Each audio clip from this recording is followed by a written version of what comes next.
Hey guys, welcome to day 18 of 100 Days of Code. Now today we're going to learn about some really exciting things. We're going to look deeper into Turtle graphics, starting to do things with graphics with the help of the Turtle module. And we're also going to be learning about Python tuples as well as looking deeper into importing modules in Python. By the end of today, we will have written some code that is capable of generating $1 million pieces of artwork. So we're looking at a Damien Hirst, which sold for £1.275 million a little while ago.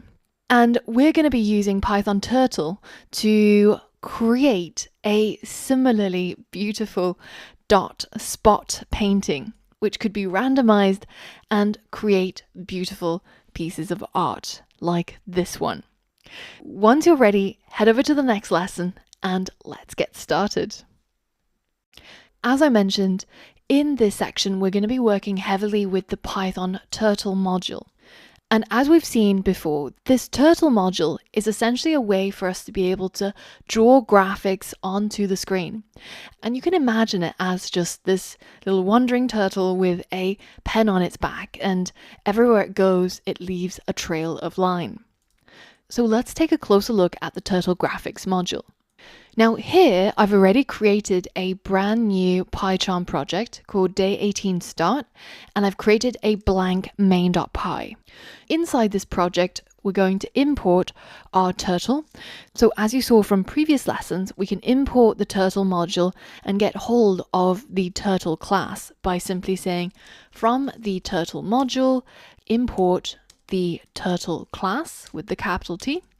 And now we can work with that class, and we're going to use it to create a new turtle object. Let's call it Timmy the Turtle. And this is going to be created from the turtle class. So this is going to be a new turtle object saved inside this variable. Now, when we actually run our project, you'll see a brief flash of a window and then it will disappear. In order for that window to stay where it is and only exit when we actually click on the window, we have to create another object, which we'll call our screen. And this comes from the Turtle module as well, and it's a class called screen. We also have to import that if we want to use it. So now that we've got hold of the screen, we can use one of the functions called exit on click. So this way, when we run our code, we can see our turtle show up in the middle as this little arrow, and our window won't disappear until we click on it. That's what exit on click does. So we need to keep this bit of the code at the very bottom. It has to happen after we've done all the stuff with turtle. So I'm going to move it to the bottom of the file. Now here's a question. How do I know how to do that? Is it because I am super experienced and I remember everything off the top of my head? No. Is it because I'm super clever and I can just work things out? No, that's definitely not the answer. The way that programmers go about figuring out how to use these modules or packages is through the use of documentation. So let's take a look at the Turtle graphics documentation. And this is what the documentation looks like. It's a very, very long document that goes through all of the things that you can do with this module.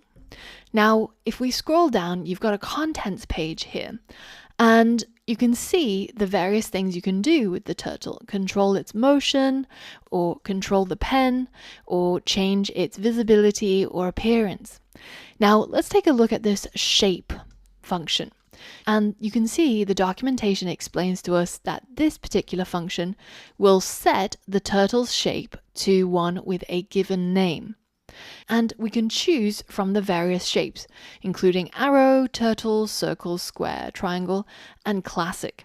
So let's use this knowledge and change Timmy the Turtle to have a different shape.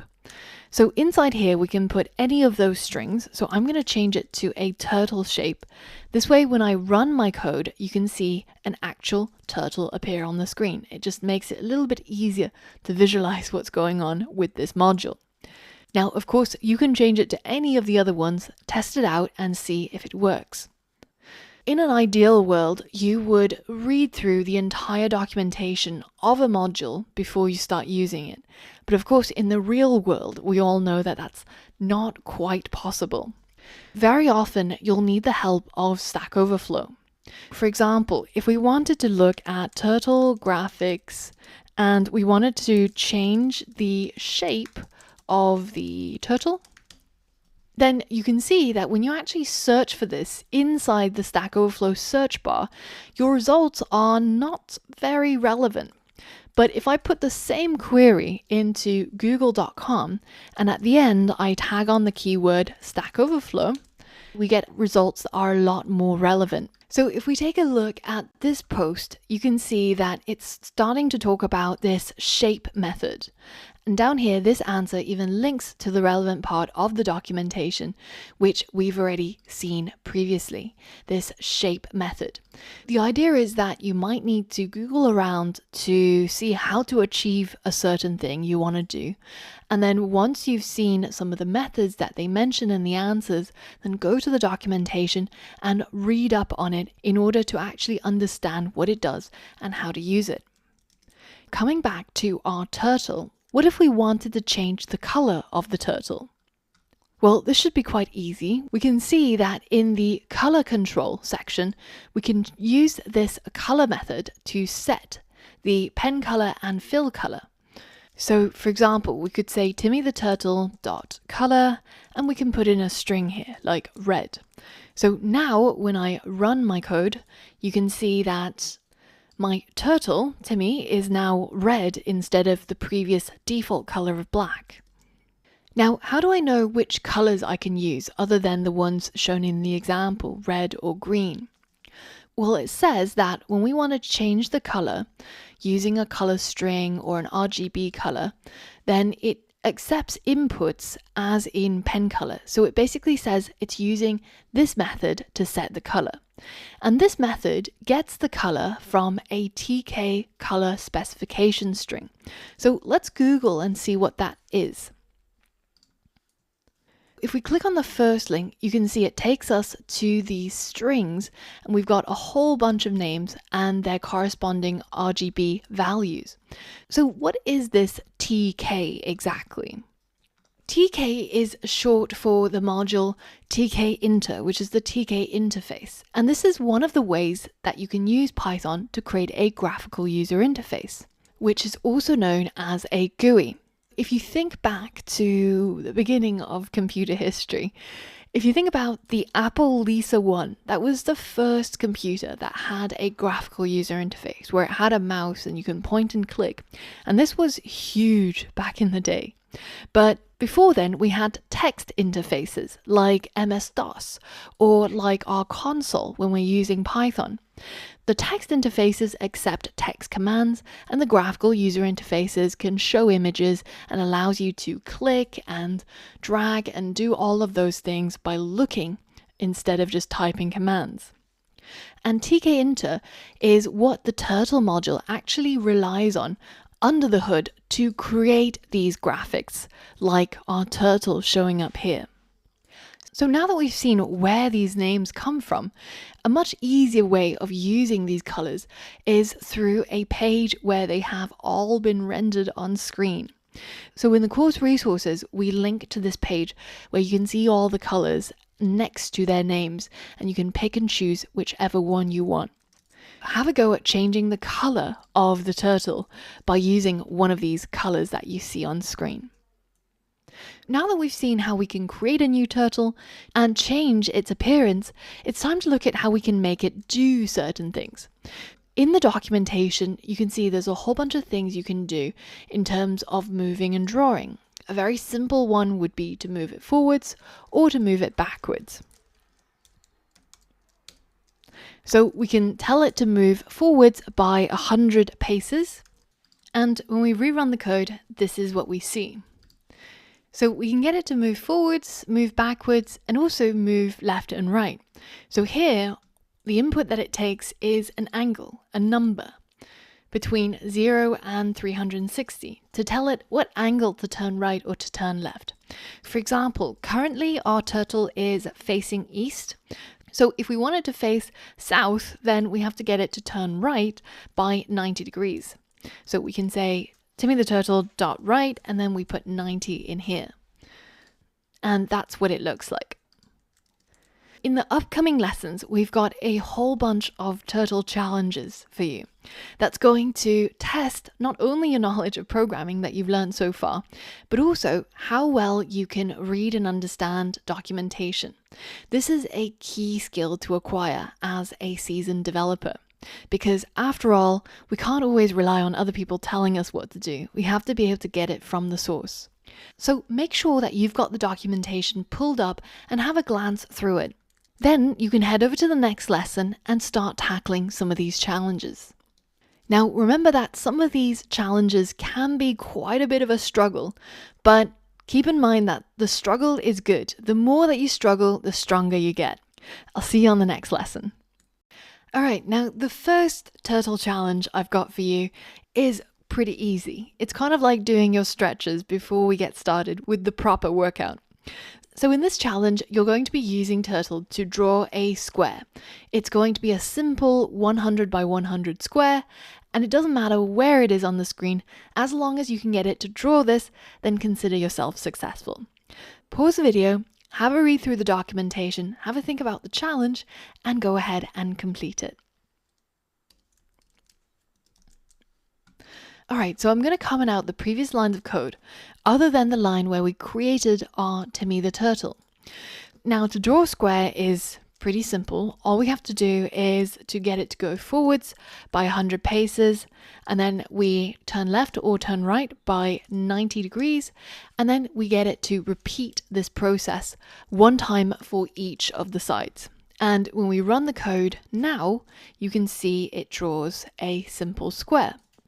Now, of course, because we're programmers and we're lazy and we don't like looking at repeated code, a much simpler way of doing this is to simply create a for loop, and we're going to use the range operator to say that this loop should run 4 times, and then let's indent these 2 lines of code, and now it will do exactly the same as before, but this time we've only had to write 3 lines of code instead of a million. This is probably the best solution, but I will also take this solution because after all, we're just doing the warm-up, right? Now, while doing that exercise, you might have realized that it's actually really painful to keep calling our object Timmy the Turtle with such a long name. But now that we've written it in so many lines, especially if you created this version of the code, it's actually quite painful to go through each of them and change its name. Remember, in PyCharm, we have a really simple way of changing the name of a variable or a function, basically anything that we've named ourselves. All we have to do is right-click on the name, refactor, and rename, and we can change it to something really simple, like, how about Tim? Now we've drastically made our code look a lot simpler just by doing that one thing. I'll try to remind you of some of these shortcuts as we go along, but once you're ready, head over to the next challenge. So we're importing the Turtle module in order to use it in our code.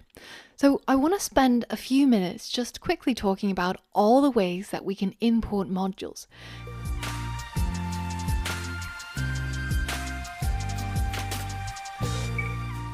So we've already seen the basic import, and it's very simple. We have the keyword import, and then we have the module name that we want to import.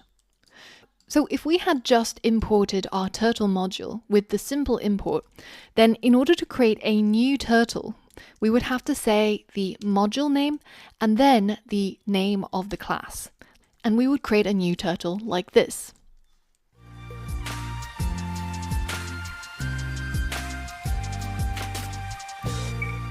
Now, this is perfectly fine, but it would make it so much more convenient if we were using that turtle class a lot to write our code like this.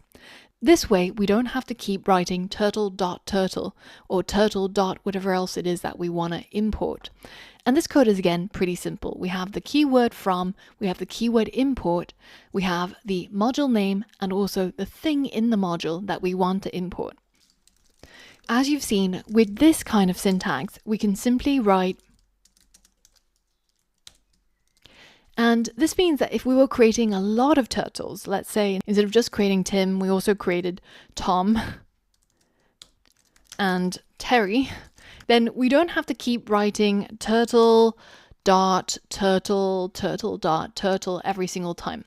So this from import is really helpful if you're going to use this thing that you're importing a lot and you don't want to keep writing the name of the module in front of it. Now you can actually go one step further. Instead of saying just from turtle import whatever it is you want, you can actually import everything by using the asterisk. Now you can use everything that's in that module as if it were in the current file.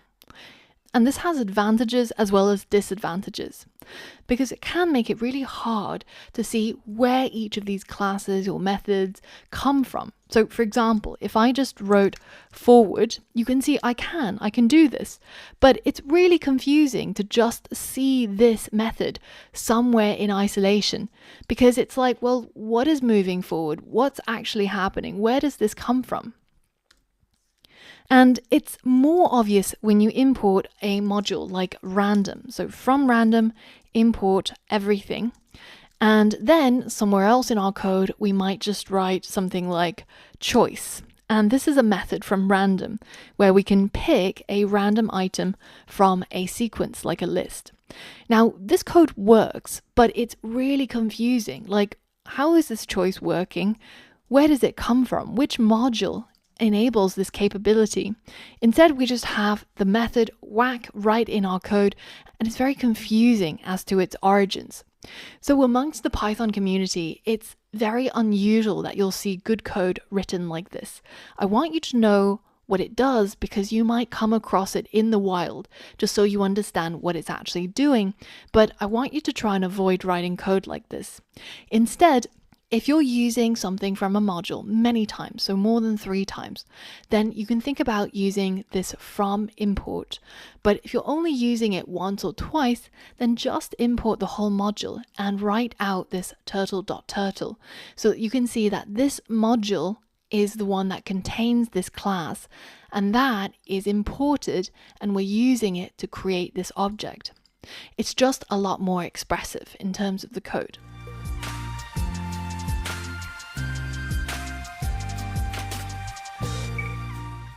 Now, the final thing I want to show you, which is quite a useful thing, is how to alias modules. So for example, we can import our turtle as T. So what this does is we import from the turtle module and we give that module an alias name, so a name that we define. And what this means is that if you were to create your new object from the module turtle, instead of writing out turtle every single time, you can just write T. And it will represent the entire module. So sometimes you'll have modules which are really, really long. So it could have a really long name and you don't want to type it out every single time. So you give it an alias name and it will be exactly the same as referring to the entire name of the module. And you can create a turtle like this. Now, even though we've been writing import, there are some modules that you can't just import, right?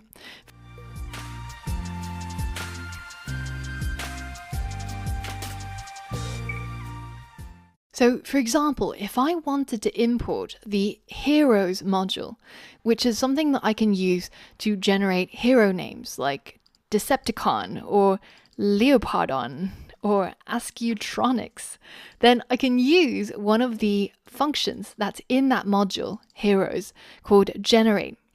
But if I just go into my code and I straight up try to import this module, which is called heroes, then you can see I get an error. And the error says there's no module named heroes. Why is it that I can't do this, but I can import turtle? Well, the reason is because turtle is a module that's packaged with the Python standard library. And this is a small library of code which contains just the basics to get you started, like a core set when you buy a board game, or like the basic track pieces when you buy a set of Hot Wheels. So you can imagine this library of code as like a family library, easily accessible, but very small. Now, if we wanted to access the whole world of Python modules and packages, then we need to go to a much bigger library. And that is, of course, the Python packages, which are hosted on the internet and we can install into our project as and when we need them. So this way, our final project doesn't become gigantic because we've got all of the modules loaded into it from the internet. Instead, we only plug and play whatever it is we need. So PyCharm is actually already smart enough to know that I probably want a module that I haven't installed. And you can see that as soon as I click on this error with the red underline, I get a red light bulb over here. And if I click on it, it gives me the prompt to install this package called Heroes. And once it's done, then we can actually tap into this module and we can say heroes.gen. And this is going to generate us a new hero name. So let's go ahead and run our code. And you can see we've got a name called Galvatron, which is not bad actually. So it's important to remember that when you try to import something that hasn't been installed, like this villains package, then when you try to run the code, you'll get an error that says no module named villains. And this should prompt you to think, maybe that module is not a part of the Python standard library like Turtle, and I actually have to install it. Just remember that before you can import a module, sometimes if it's not bundled with the Python standard library, then you might have to install it. All right, onwards to the next Turtle challenge. So this one is going to be a little bit more intensive, but still a bit of a warm-up. So we're just going to go for a light jog and we're going to draw a dashed line. You're going to get your turtle to draw a line like this, where it's going to draw a line for 10 paces and then a gap of 10 paces and then a solid line for 10 paces again. And it's going to repeat this until it does this 50 times. The actual length of the line doesn't really matter. The actual length of each of the sections doesn't really matter. What's really important is you're able to get this alternating draw, no draw thing going on. To complete this challenge, you're going to need to look through the documentation and maybe also use the help of Google or Stack Overflow and figure out how you can get this behavior to happen. Have a think about it and pause the video and complete the challenge. All right, so if we look through the table of contents here, we can see that the thing that controls the pen is in this section. We can control its drawing, color, filling, and more. Now, if we look at the drawing control, you can see we can get it to pen down and pen up. When we pull the pen down, that means the pen is on the paper and it's gonna make a mark. But when the pen is pulled up, then there's going to be no drawing happening when our turtle is moving. That means we can write some sort of loop, right? Where we get our turtle to move forwards by 10 paces. And then we can get this to pull the pen up. And what this is going to do is allow us to move forwards without drawing. So now while the pen is held up, we're going to go forwards once more, another 10 paces. This is going to draw the blank. And then finally, we're going to go ahead and put the pen down again. So now all we need is for these 4 steps to repeat 15 times. So we can write a for loop and then create a range that goes from 0 to 15. And then once we indent this block inside the for loop and run our code, then you can see it draw our dashed line. Did you manage to get this solution? Did you manage to find the relevant part of the documentation to be able to pull the pen up and put the pen down? Or did you simply change your code so that it drew black and then it drew white? All of these solutions would work, but what I really wanted you to do is to dig through the documentation and find the parts which will help you to achieve your goals.